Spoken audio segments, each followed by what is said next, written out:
You know what cracks me up about being married?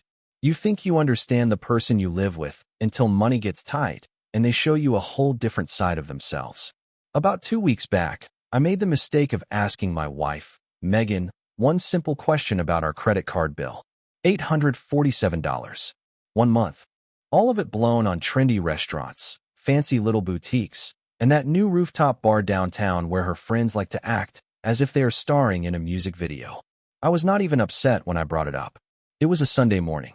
I had my coffee, the credit card statement in my hand, and I said, "Hey, can we go over this for a minute? We agreed we were saving for the house repairs, and I am seeing some pretty big charges here." Pretty normal conversation starter, right? Wrong.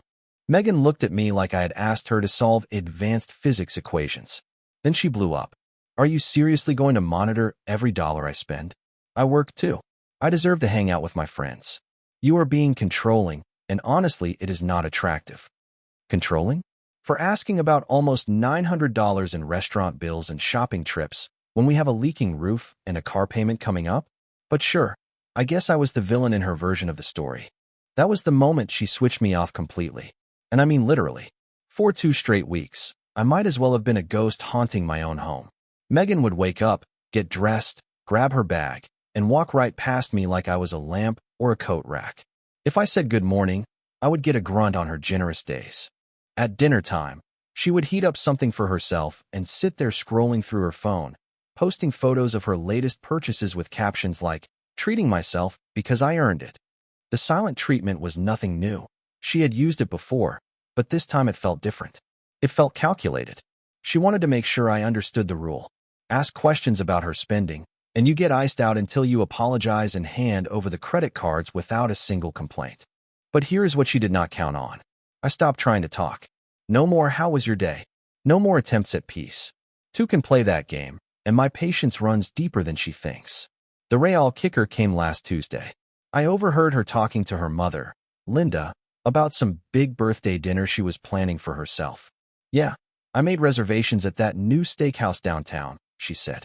"The one with the private dining room. I invited you, Dad, Michael, Sarah, the cousins. It is going to be perfect." Did you notice the missing detail? There was zero mention of her husband, me, the guy who would be expected to pay the bill for this picture-perfect celebration. I looked up the restaurant. Dinner for 15 people runs about $60 per person at minimum. Add drinks, add tip. We are staring down close to $1,000. This was right after she had already blown through $800 the month before. But apparently, bringing that up makes me controlling. Then Thursday night, she finally spoke directly to me for the first time in 13 days. "My birthday dinner is Saturday at 7 o'clock. Try not to embarrass me." And before I could even open my mouth, she walked away. Try not to embarrass her.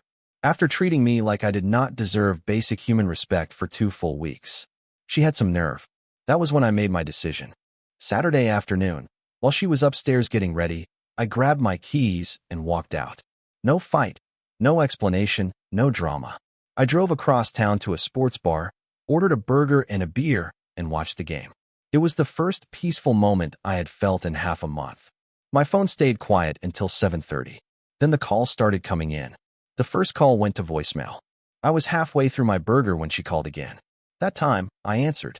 "Where are you?" Megan snapped. But I could hear something underneath her anger, panic. "I am having dinner," I said calmly, taking another bite. "What do you mean you are having dinner? You are supposed to be here. Everyone is asking where you are." In the background, I could hear chatter, clinking glasses, the buzz of a busy restaurant. Her perfect birthday dinner was happening, without the man who usually pays for it. "Well, that is interesting," I said. "Because for the past 2 weeks, you made it pretty clear I do not exist. So I figured I would save everyone the trouble and just not exist somewhere else tonight. This is not the time for your petty games. Get down here right now." Petty games. After 14 days of silence and cold shoulders, she thought I was playing games. "You know what is funny?" I said, glancing up at the basketball game on the screen.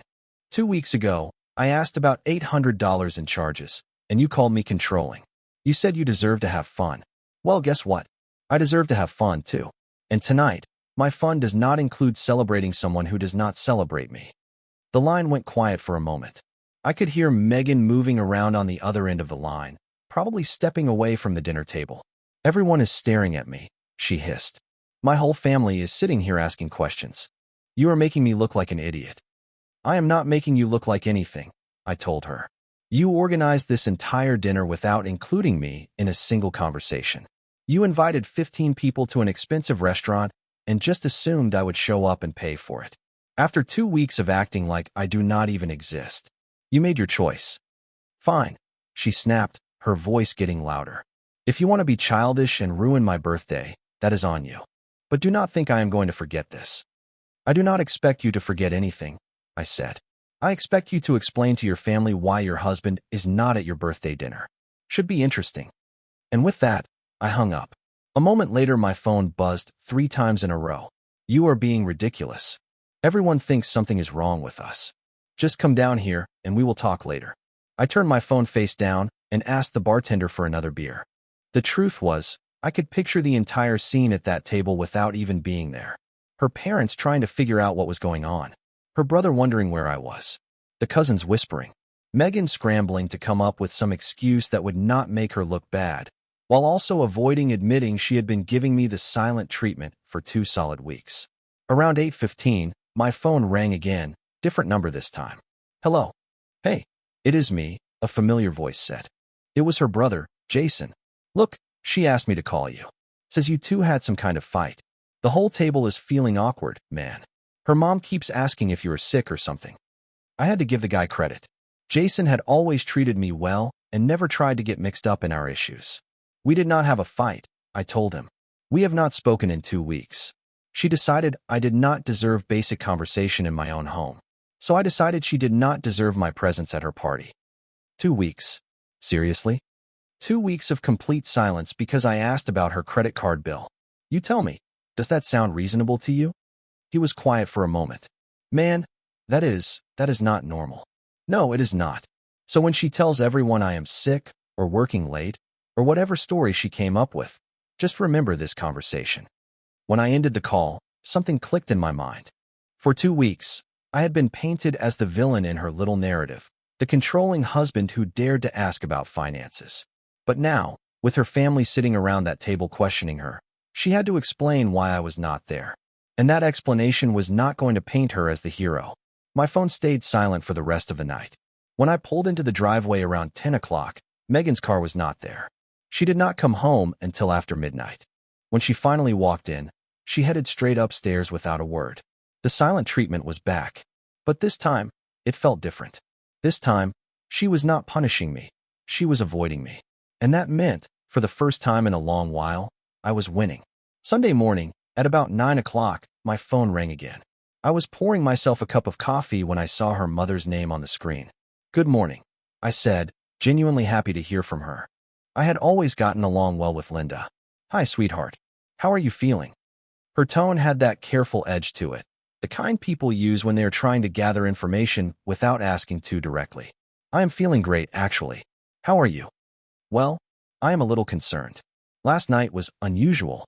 She said you were not feeling well, but you sounded perfectly fine when Jason called. Smart woman. She was already putting the pieces together. I felt perfectly fine yesterday, I said. I was at Murphy's sports bar having dinner and watching the game. Honestly, I had a great night. There was a long pause. Oh, so you were not sick? Not at all. Why would she say that? Another pause, longer this time. I could almost hear her putting the story together. She told everyone you came down with something suddenly and could not make it. But honestly, the whole night felt strange. She was jumpy, kept checking her phone, and whenever anyone asked where you were, she got defensive. This was my moment. I could protect her lie, or I could tell the truth. 2 weeks earlier, I might have covered for her. But 2 weeks of being frozen out tends to sharpen things. Linda, I said gently, can I be completely honest with you? Please do. We have not spoken in 2 weeks. Not one real conversation. I asked her about some large charges on our credit card, and she responded by shutting me out completely. She planned that entire dinner without saying a single word to me about it. I found out because I overheard her talking to you on the phone. The silence on the line was so long, I almost checked to see if the call had disconnected. 2 weeks, she finally said. Over a conversation about money? $847 in 1 month, I said. Restaurants, shopping trips, nights out with her friends. We are supposed to be saving for house repairs, and I thought we should at least talk about it. Apparently, that made me controlling. "Oh, sweetheart," she murmured, disappointment heavy in her voice. That is not how a marriage should work." "No, it is not," I agreed. But when I tried to have an adult conversation about our finances, she blew up and then froze me out entirely. So when Megan expected me to stroll in and pay for a $1,000 birthday dinner after 2 weeks of treating me like I was invisible, I decided I would sit that one out. $1,000? Linda repeated, her voice jumping. For one dinner? That place charges around $60 per person at minimum, I explained. And that does not include drinks or tip. 15 people. Add it up. I heard her breathe in slowly. I had no idea it was that expensive. She told me she just wanted to take the family somewhere nice. If I had known. "It is not even about the money," I said. "It is about respect." She spent $800 without discussing it. Then she punished me with silence when I asked about it. Then she planned an expensive party and assumed I would show up and swipe the card, all while acting like I do not exist in my own home. "That explains so much about last night," she said quietly. She was tense the whole time. "And when your brother-in-law asked if everything was all right between you two, she almost bit his head off." "What did she tell everyone when they asked why I was not there?" "Well," Linda sighed. "First she said you were sick. Then when people kept asking, she said you had to work. Then later she said you had a headache. The story kept changing, and everyone noticed." That actually made me smile. I bet they did. "Honey, I am sorry," she said. "I raised her better than this. This silent treatment nonsense, her father and I never behaved that way. That is not how you handle disagreements in a marriage." "I appreciate that," I told her. "And I never wanted to drag you into our problems. But I am not going to pretend everything is fine when it clearly is not." "Good for you," she said firmly. "You should not have to. And honestly, I am embarrassed that she put everyone in that position last night." The whole table could feel the tension. After we hung up, I felt strangely lighter. For 2 weeks, I had been wondering if I was blowing things out of proportion. But hearing someone else describe it, it confirmed exactly what I already knew. None of this was normal. None of it was okay. Around noon, I heard her car pull in. She walked through the front door, saw me reading on the couch, and headed straight for the stairs. "Your mother called," I said, not even lowering my book. She stopped cold. "What did you tell her?" "The truth." "What truth?" I finally looked up at her. "That we have not spoken in 2 weeks because you chose to punish me for asking about your credit card charges. That you planned a $1,000 birthday dinner without including me in any part of the conversation. And that you lied to your whole family about why I was not there." Her face cycled through a whole slideshow. Anger, panic, and finally something that looked a lot like fear. "You had no right to involve my family in our business." "I did not involve anyone," I said calmly. "Your mother called because everyone saw the tension at your party. She asked direct questions, and I gave her direct answers. You are trying to turn my family against me. I am trying to live in peace in my own house. But if you want to keep playing these games, just know other people are starting to notice." She opened her mouth like she wanted to fire back, then shut it again. For the first time in 2 weeks, she looked uncertain. And that was when I knew the power dynamic had shifted for good. Tuesday afternoon, I was working from home when Jason, my brother-in-law, called. He never calls during work hours unless something is going on. "Hey man," he said. "Weird question. Did my sister ask you for money recently?" "No," I said. "Why?" "She called yesterday asking if we could lend her $1,500. Said it was for an emergency, something about the car needing repairs. But when I asked what was wrong, she got vague and defensive." I leaned back in my chair. "What kind of vague?" She would not say what was wrong with the car. Would not say which shop she was taking it to. Just kept repeating that she needed the money fast. When I suggested she use your insurance, or that you two could probably cover a repair yourselves, she got weird. That definitely got my attention. "And what did you tell her?" I told her I needed to talk to my wife first, and that we would want to see an estimate from the mechanic. She hung up pretty quickly after that. I opened our bank account on my laptop. No car repair charges. No emergency bills. But something else did pop up, a pending charge for $430 at some boutique downtown. Yesterday's date. "There is no car emergency," I told him. "But there is a $400 shopping charge from yesterday." So she lied about needing money for car repairs just to go shopping? Looks like it. And since she has not spoken a single real sentence to me in more than 2 weeks, she could not exactly ask me for the money. Wait, you two are still not talking?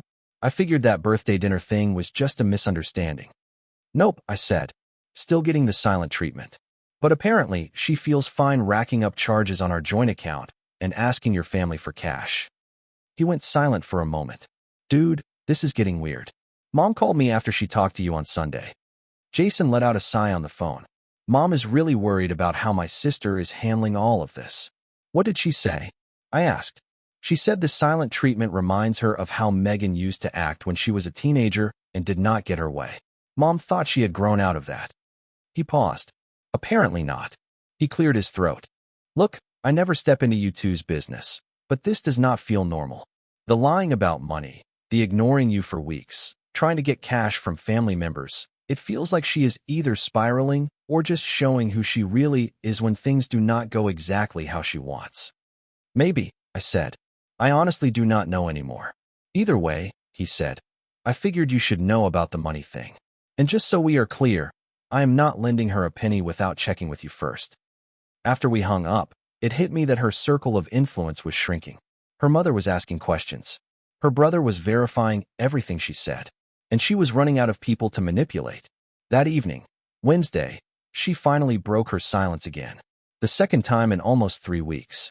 We need to talk, she said, standing in the kitchen doorway while I was cooking dinner. Talk about what? I asked. About this ridiculous situation you have created. I turned around slowly. I created it. Yes, she snapped. You have turned my entire family against me over nothing. My mother barely spoke to me when I called today, and my brother is asking invasive questions about our finances. Maybe that is because you lied to him about needing money for car repairs when you were actually out shopping. Her cheeks went red. How did you even know about that? He called me. I said. Apparently, when someone asks for $1,500 for a fake emergency, family members start comparing notes. It was not fake, she insisted. I needed the money. For what? I asked. The $400 shopping spree you charged to our account yesterday? She folded her arms tight across her chest. I do not have to justify my purchases to you. Actually, I said calmly, when you lie to your family about emergency car problems to fund those purchases, you kind of do. This is exactly what I mean, she shot back. You are controlling and obsessed with money. And you, I said, are dishonest and manipulative with money. See how that works? She stared at me, her jaw tight. Fine, she finally said. You want to know why I needed that money? Because I am tired of having to ask permission for every little thing. I am tired of walking on eggshells around your so-called budget obsession. Walking on eggshells? I repeated. You have not spoken to me in 3 weeks. How exactly have you been walking on eggshells? She looked away. Before that, before you started monitoring every purchase. Monitoring? I said. I asked about one credit card statement. $800 in a month. That is not monitoring. That is called being responsible. Whatever, she muttered. The point is, I should not have to justify wanting nice things to my own husband. And I should not have to find out about a $1,000 birthday dinner by overhearing a phone call. I should not have to learn that my wife is lying about emergency repairs to get cash. And I absolutely should not have to live in my own home like a stranger because my wife thinks silence is the right way to handle an adult conversation. She opened her mouth, but nothing came out. For a moment, she actually looked like she might be reconsidering everything. Look, she said quietly, maybe we both overreacted. But this has gone far enough. We cannot keep living like this. You are right, I said. We cannot. She let out a relieved breath. Good. So we will put this behind us and move forward. That is not what I meant. The look on her face changed instantly. She was realizing this was not going to be fixed with a quick apology and a reset button. Thursday night, she tried a different angle. I was watching television when she walked downstairs wearing the dress she knew I liked, holding 2 glasses of wine. Peace offering, she said, settling onto the couch next to me. Depends on what kind of peace you are looking for, I said. She handed me a glass. The kind where we stop all this nonsense and go back to being married. This nonsense, I repeated. Is that what you are calling 3 weeks of ignoring me and lying to your family about emergency money? She winced. Okay, fine. Maybe I handled some things badly, but you are not exactly innocent either. I took a sip of wine and waited. You embarrassed me in front of my entire family, she said quietly. You made me look stupid at my own birthday dinner. I did not make you look like anything, I said. You planned a party without including your husband. Then you had to explain why he was not there. That embarrassment came directly from your choices. Whatever, she said sharply. The point is, we both made mistakes. Now we move past it. Just like that, I asked. Just like that, she said. We are adults. We can get over this. I set my glass down on the table. Here is the thing, I said. I do not think we can just get over this. Because this is not about money. It is not about birthday dinners. It is about respect. I respect you, she said, almost offended. No, I said calmly. You do not. You think respect means I should quietly swallow whatever behavior you throw my way, and then pretend nothing happened whenever you finally decide it is convenient to talk again. She shifted, visibly uncomfortable. That is not fair. 3 weeks ago, I said, I tried to have a conversation about our finances. You did not talk. You exploded, and then you went silent for 2 entire weeks. When ignoring me did not work, you planned an expensive dinner and assumed I would show up and bankroll the whole thing, I said. When I did not, you lied to your family about why. When they started asking questions, you tried to borrow money from your brother using a fake story. And now that it has all blown up in your face, you want to pretend none of it happened. She stared at me. So what are you saying? That you want an apology? I want you to understand that actions actually mean something, I said. There are consequences. And the consequence of treating your husband like he is invisible is that eventually he starts wondering if he even wants to stay in the marriage at all. That got her attention. What does that mean? She asked quickly. It means I have had 3 weeks to think about what I want out of my life, I said. And being ignored in my own home has a way of making a man evaluate things. Are you threatening me? She demanded.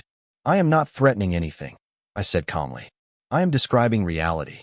You asked what happens when you push someone too far. This is what happens. She jumped up from the couch. Fine. You want to throw away 8 years of marriage over a stupid argument about money? That is your choice. But do not expect me to beg. I am not expecting you to do anything, I said. That has been pretty clear for the last 3 weeks. She glared at me. You know what? Maybe you are right. Maybe we should take a break. Give each other space. Where exactly are you planning to go? I asked. She paused. I will figure something out. Your parents' place? Your brother's house? A hotel? Those all cost money, I said. And judging from your recent credit card statements, you are comfortable spending it. I have my own money, she snapped. Do you?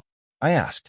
Because 3 days ago, you were trying to borrow $1,500 for a fake car emergency. Her face went red again. I do not need this. I do not need you monitoring my spending and throwing it at me every time we disagree. Then leave. The words hung in the air between us. She stared at me like I had slapped her. What? You heard me, I said. If you do not want to have adult conversations about finances, if you do not want to be accountable for lying to your family, if you think the silent treatment is a reasonable way to handle conflict, then go. Find someone else who is okay with that. You do not mean that, she whispered. Try me, I said. She stood there waiting for me to backtrack, soften, apologize, anything. When I did not, something in her expression changed. You will regret this, she said. The only thing I regret, I replied, is putting up with it for this long. Fine. Maybe I will leave. And when I do not come crawling back when you realize what you lost. I already know what I lost, I told her. 3 weeks of peace and quiet, followed by drama, manipulation, and financial dishonesty. I think I will survive. She stormed upstairs. I heard drawers slamming and closet doors banging. But an hour later, the house went quiet. And when I went to bed, she was still there. Because she was finally starting to understand something important. Threatening to leave only works if the other person is afraid of losing you. And after 3 weeks of being treated like I did not matter, the idea of losing her did not scare me anymore. Friday morning she was gone when I woke up. No note. No message. Nothing. I found out where she went when Linda called that afternoon.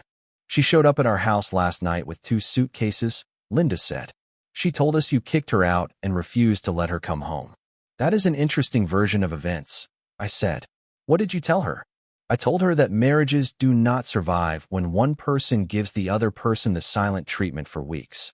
And I told her lying to family members about emergency money is unacceptable. How did she take that? I asked. Not well, Linda admitted. She accused me of taking your side. Said I was supposed to support her no matter what. And what did you say? I told her supporting someone is not the same as enabling them. And if she wants to act like a teenager, she can expect to be treated like one. I could not help but smile. She was lucky to have parents who cared enough to tell the truth. Well, she does not see it that way, Linda continued.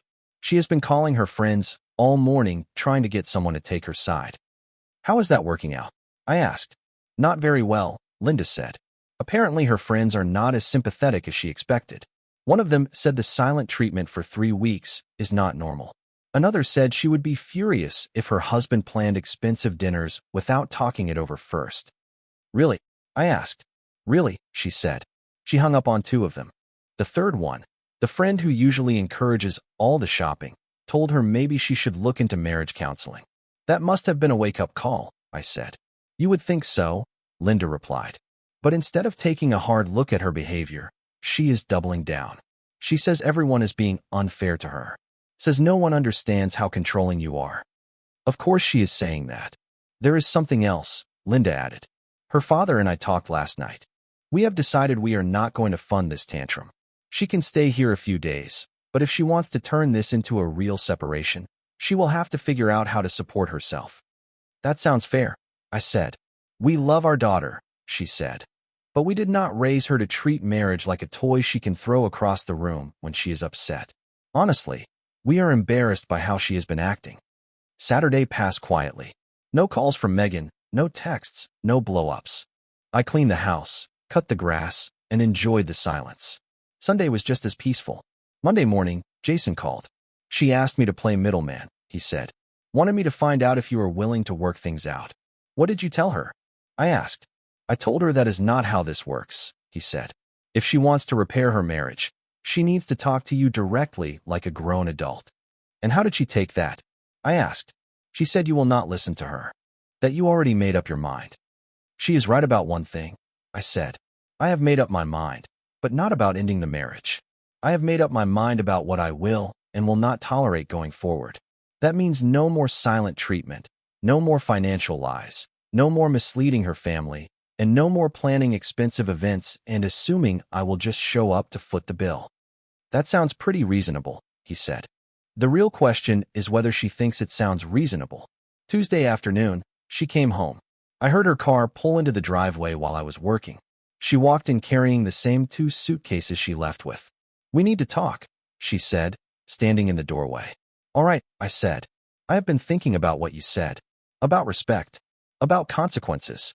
I waited. Maybe I handled things badly, she said. Maybe the silent treatment was not the right way to deal with our argument. Maybe, I asked. She let out a breath. Okay, it was wrong. It was unfair to you. And it was unfair to my family when they got put in the middle of it. What else? I asked. The money situation, she said. I should not have lied to Jason about the car. And I should have talked to you before planning the birthday dinner. She swallowed. I am sorry. I really am. I am sorry for all of it. I looked at her for a long moment. Do you know why I missed your birthday dinner? I asked. Because you were mad about the silent treatment, she said. No, I replied. I missed it because showing up would have sent the wrong message. It would have told you that you can treat me however you want, and I will still come running whenever you need something. That is not a marriage. That is a one-sided arrangement with a doormat. She winced at that. The question now, I continued, is whether you truly understand that, or whether you are just saying what you think I want to hear so things can go back to the old way. I understand it, she said. Do you? I asked. Because if this happens again, if you decide to punish me with silence the next time we disagree, I will not still be here when you finally feel like talking. It will not happen again, she said. Good, I told her. Because I meant every word. I would rather live alone than live in a house where I am ignored. She set her suitcases down. So we are okay? We are starting over, I said. But this time there are clear expectations. No more silent treatment. No more hidden spending. No more lies to family. And if you have a problem with something I say or do, you use your words like an adult. I can do that, she said. We will see. Because here is something I learned during those 3 long weeks. Respect cannot be demanded. It has to be earned. And sometimes the only way to save a marriage is to be willing to let it go. The woman who came home that day was not the same woman who walked out with suitcases. She had spent 4 days in her childhood bedroom while her parents spelled out exactly why her behavior was unacceptable. She had called her friends, expecting sympathy, and instead got honesty. She wanted someone to blame me. Instead, she learned most people think giving your spouse the silent treatment for 3 weeks is absurd. And most importantly, she discovered something she had never considered before. Threatening to leave does not work when the other person has already pictured life without you, and realized it might actually be better. It has been 6 months since that birthday dinner. We still disagree sometimes. But now we talk. We work through things. And when she gets frustrated, she uses her voice instead of shutting down. Because she finally understands something simple.